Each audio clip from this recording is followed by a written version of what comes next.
Ideme za psíkom Nikom, ktorý bol adoptovaný z útulku.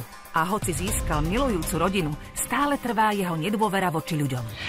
Priatelia, bude to znieť zvláštne, ale dnes sa idem nechať pohrísť. Nachystaný, jedna vrstva, druhá vrstva. Dobrý deň. Dobrý deň. Jednu mňamku? Pozri. Môžem byť? A keď budem trošku drzý na teba? Nevadí.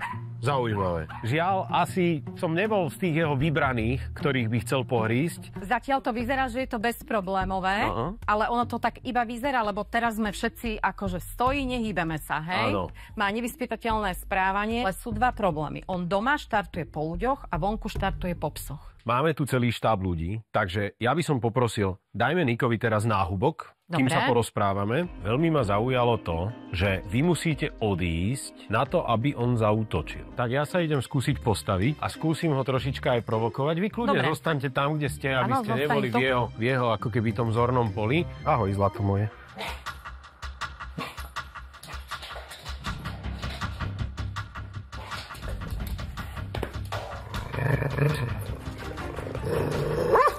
On sa ma len chcel zbaviť, jednoducho bojím sa ťa, choď preč, nechcem s tebou mať nič spoločné, si pre mňa nebezpečný. Vysoko pravdepodobne by sa Nikové reakcie postupom času stupňovali, lebo každé ďalšie zaútočenie na človeka s tým, že ten človek potom odíde, je preňho ako keby úspešné. Na to, aby sme ale začali, na to potrebujem moju obľúbenú pomôcku. A z toho som sa bála. V klietke sa pes cíti niekoľkonásobne bezpečnejšie ako bez nej. A to, čo sme videli, ako na mňa reagoval, to bol čistý strach.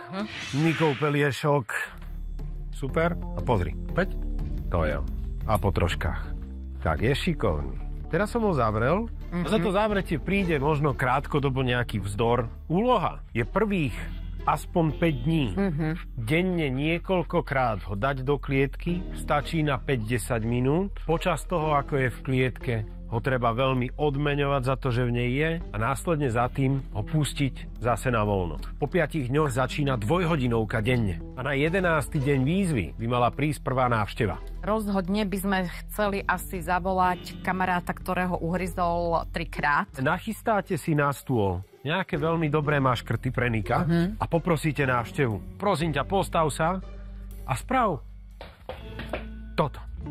Dám mu jedlo a odchádzam na to vecko. Také tie veci, na ktoré on v minulosti reagoval zle, sú automaticky zakončené maškrtou, ale nikto sa ho nedotkne, lebo je v klietke. To znamená, že tie obranné reflexy, ktoré teraz niekde v tej hlavičke sú zakódované, začnú slabnúť. Pomôžeme mu s tým, že naozaj to bude brať ako svoje výborné útočisko. Ono to plní vlastne funkciu brlohu. Stanovili sme výzvu a vidíme sa o 21 dní.